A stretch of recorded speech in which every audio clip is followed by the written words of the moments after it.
Ocean Goddess, what's happening? Can you hear me? Hi, how you doing? Peace and How you doing? love. All right. Hey, Brother Rich. Hey, Dr. Phil. Hey, so I have an issue, and I just noticed this issue as I became a teenager. Every time there's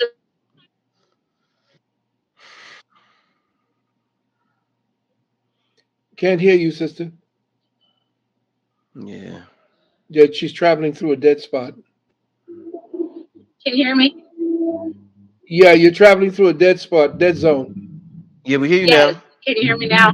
Okay. Yes. Yes. So when I turn 13, every time there's a major storm, I get headaches. I've gone to the doctors for it. There's really never a reason or any um, solid reason that they can give me as to why this is happening. Can you enlighten me a little? You say electrical storms cause these headaches? Um, no, they're well, I guess so. Like rainstorms, Rain. snowstorms. I It get seems that, headaches. yeah, it seems that because when rainstorms happen, there is a surge of high ionic energy. The ionization of the air may be causing a cleansing reaction in you. So it would possibly be that you should change. Maybe it's a dietary thing that causes you to accumulate materials that when the ionic field uh, changes in your home around you, it causes a cleansing reaction because the ionic, when you start breathing, it's like in the shower, for example. If you're in the shower, it creates this ionization, the movement of water. So perhaps, and again, I can't state because I don't know your total mental condition, your mental, I mean not mental, but medical condition. That perhaps what's happening with you is that with the higher ionic field, when the rainstorm happens, it could start up a cleansing reaction in your body that is related to the most sensitive part of your body right now, and that could also be a precursor towards migraine. So you might want to be very diligent around migraines. And let me ask you this question. It might be a little bit personal. When you are actually having these rainstorms, do you know whether or not you're ovulating at that time? I don't. I can't say I have. I have been Mhm. ovulating at one point. Yeah, because what you're doing is there's a surge of specific minerals that are getting ready to be lost when you do go through that menstruation part, and the body is going through an emergency shift, and it may be robbing from Peter to pay Paul. So I would suggest your magnesium. I would suggest you taking in a little more calcium, magnesium. I would suggest that there is cobalt, a little bit more of cobalt. I know you have to be very careful, but like I said, I'm just giving you what I know or what could possibly be going on, and there is a lack of certain minerals that would help you to balance the ionic field as it rises in your body. Thank you for the question, Okay. sister. Thank you. Thank All you. right. Take care. Okay. All right. Peace. Mhm. All right. Let's keep it moving. We have, I believe it's Elise. Am I saying your name right? Elise F. Yes, thank you so much. I All was right. hold on. Hello, hello.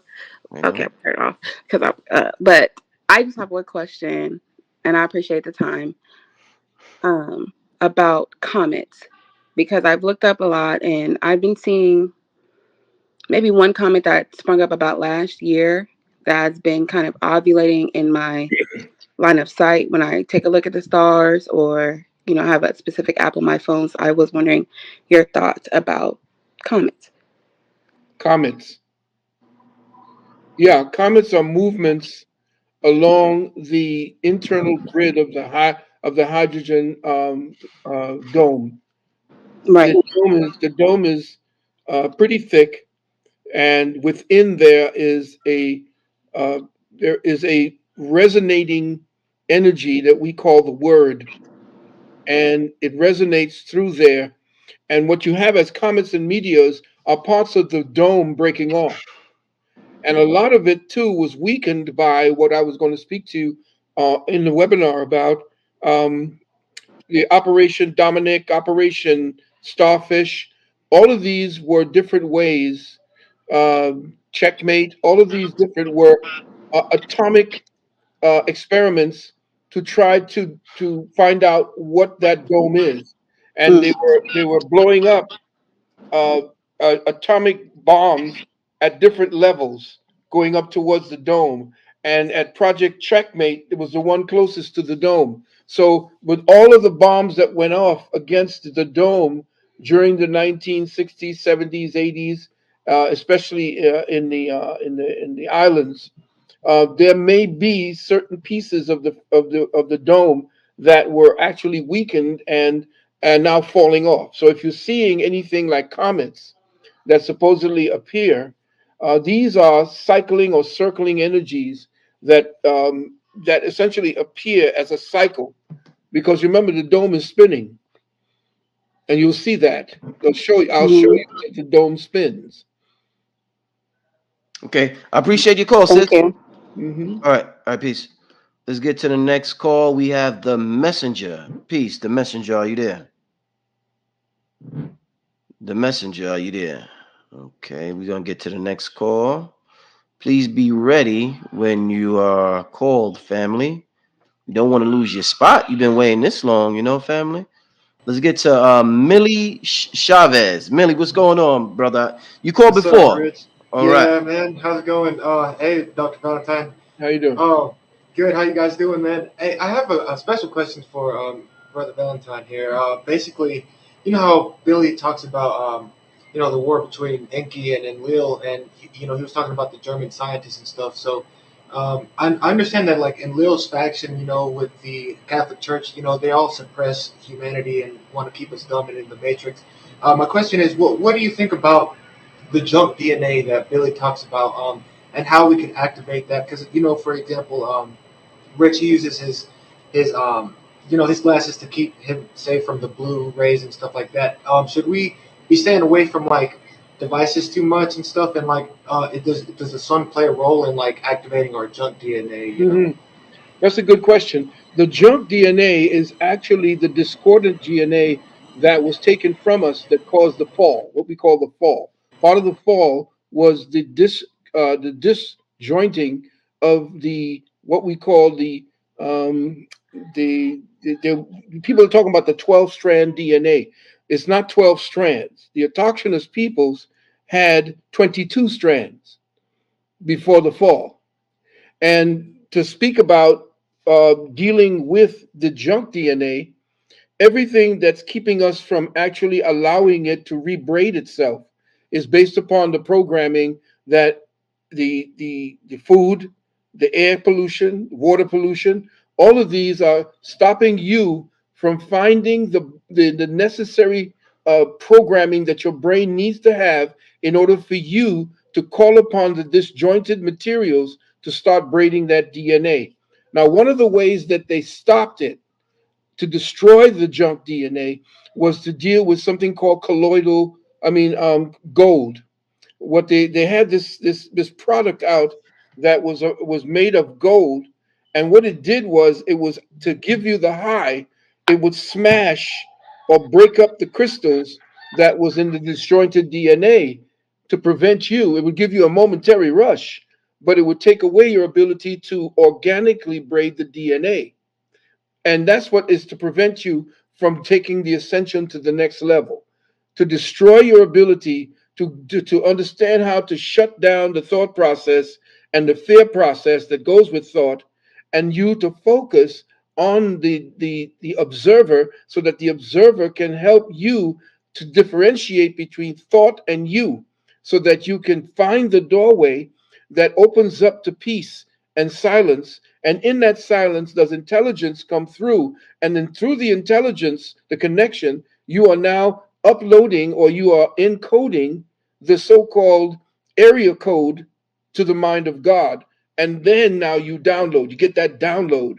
That download now tells you through what you get in through what I call the light code transmissions. You now take that information and somehow through meditation, you begin to start that braiding of the DNA, the disjointed DNA. It ain't junk.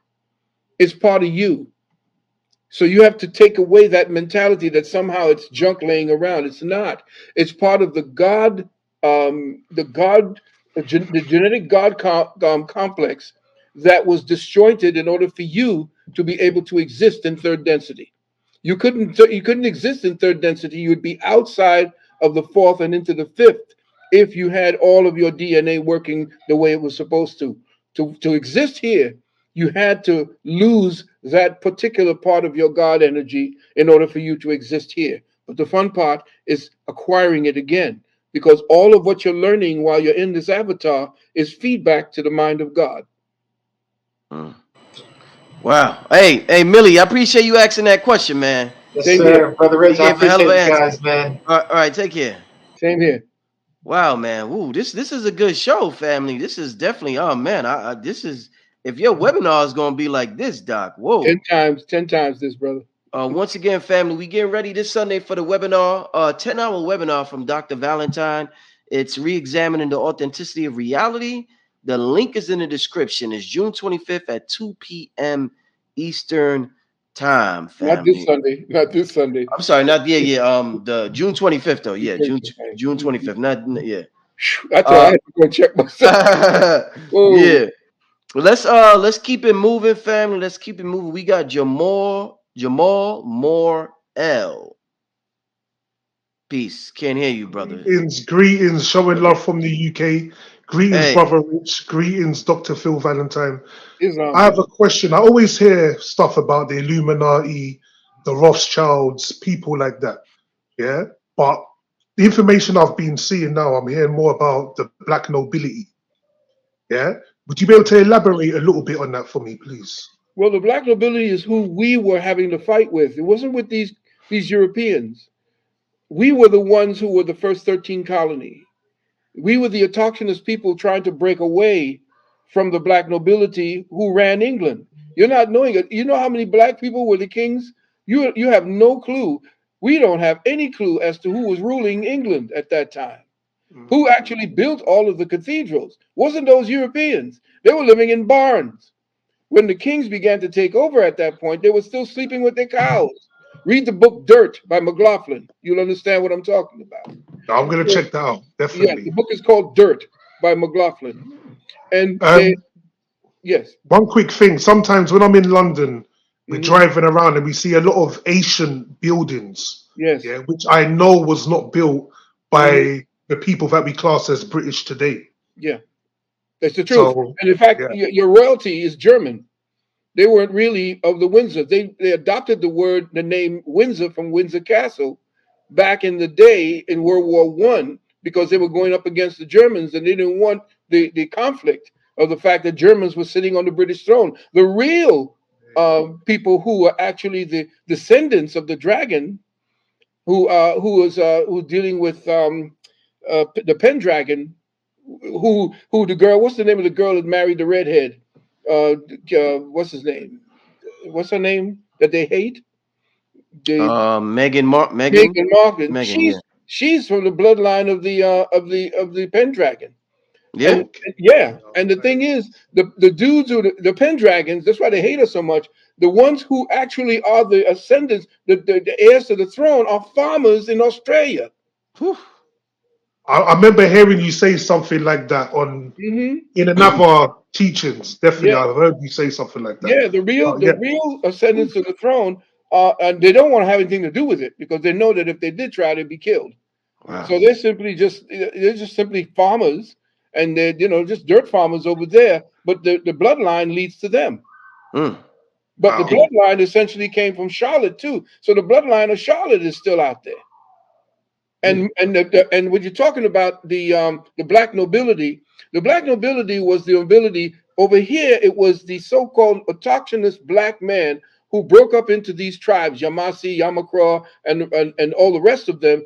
All of these tribes that have broken off, these were the indigenous people, not these Asians that came across. Definitely not. It They're not, definitely was not them. they're not Definitely not. but they made a pact with the European to be the indigenous, to usurp our status.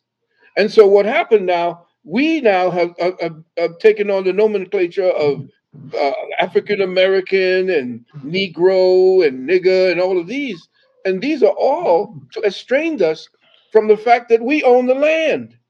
And that all of it was the first 13 colonies were the conglomeration of people who taught Benjamin Franklin, especially up in the north with the Six Nations Confederacy of the Iroquois. They came there, Alexander Hamilton, all of them came there and sat at the feet of Benjamin Franklin and learned how to own the land. It had nothing to Peace. do Yeah. with what's going on in what they believe. You know, they're flying the flag and all. This flag was not their flag. We had the six-pointed star, not the five-pointed star. The five-pointed star was brought up by the Vatican because they worship Lucifer. They don't worship Jesus Christ, who again is another myth. But as far as the so-called the flags that we're dealing with the five-pointed star and off center, because the one we had was straight up and down, the first 48, and they were six-pointed stars, not the five-pointed stars. So everything about the so-called history twistory of the United States or Americas, the Americuas, or the Turtle Island, has been skewed. In fact, the Pope said that after the Civil War, that none of the true history of the United States and North America will ever be told in schools. Whew, what an answer. Hey, Jamal, I Thank want to you. thank you for Thank the you very question, my much. brother. Thank you very much, guys. I appreciate it. Thank you. Most welcome. Take care, brother. Peace. Giving thorough answers, Doc. Doc is giving these thorough answers. Man, let's get to the next. Wait, before we get to it, because we're gonna keep plugging this thing here. We're gonna keep plugging it. You know how we do, Doc. Re-examining the authenticity of reality, June 25th, family. If y'all like what's going on tonight, woohoo! Man, it's gonna be on June 25th. The time is 2 p.m. Eastern time, and it's going down for about 10 hours, y'all. So y'all gonna be it's an all-day event. Get comfortable, have a pen and a pad, be really relaxed, do what you get prepared. But it's gonna be a fun day, June Yes, it will. 25th. Yes, it will. Indeed. The link is in the description, family. So click the link in the description. Let's get to the next caller. Who we got here? We got Keto. Keto. How you doing, sis? Keto Camille. Hi, I'm well, and I appreciate you so much for all the content you share. And thank you, Dr. Valentine, for being such a beautiful light here and guiding us the way that you do. Good And thing. my question is in regards to those of us who are musical artists, and we are already proven to have gifts that touch the hearts of the people. What would you suggest or speak about most effective ways for us to move forward as musical artists? Do not follow any trends. Mm. Trends essentially become repetitious and thus boring. And especially if a trend is targeted towards the lower chakras, which is what you see today, and the type of satanic chords that are being struck, satanic beats. Satanic, by what I mean, is there's nothing wrong with a satanic beat. What's wrong with it is the way that it's being used to control with the words that are over it. And there's certain chords. What I would suggest that you learn is something called the solfeggio frequencies. Solfeggio. Solfeggio frequencies, the chords. The Catholic Church banned them because when they were being played in the church, the people no longer needed the priest's guidance. The chords put the people into a state of spiritual openness and access. So the church banned them. If you want to have a positive influence on the people, then learn the solfeggio frequencies. Understand how to play them on the keyboard. They do much better on the B3 organ. As a musician, I know about the music itself and how it affects people. Musics that the solfeggio frequencies do it begins to tap into the frontal lobe and causes the reptilian brain to go into a quiet state. Mm. And it puts you into your frontal lobe and then begins to put emphasis onto the hippocampus, which is your memory, the memory portion of your physical experience. What that does, however, the hippocampus doesn't just give you memory patterns for your immediate experiences in your present avatar. It also can tap into previous lives, and with proper meditation can tap into the Akashic records. So first things I would do is learn the solfeggio frequencies and see how they affect you as you're playing them. Make sure you play them in your ear so that you can feel the change in emotional signatures that happen. The change in your aura as well. It would be nice to have a Krillian photograph to see how playing these frequencies change the color variables of your aura. Yeah. So if you really want to affect, don't worry about the money that comes with that. You know, a lot of people want to play. I mean, you got to pay your bills, yeah. But if you are a true musician at heart and you know that you have a gift of moving people with sound, which essentially is the word, because what you're doing when you play that chord, it's an African instrument that has been embellished. When you play your piano, when you play your B3 or whatever, what you're doing is you're mimicking the frequencies that create the emotional signatures that the word itself, when spoken by the Most High, gives to all of us. Okay? Hey, I appreciate the question, Keto. Thank you. Okay. Thank you. Peace, indeed, peace. We got Mellow Die. Mellow Die, are you there? Melody. Melody. Yeah, I'm sorry.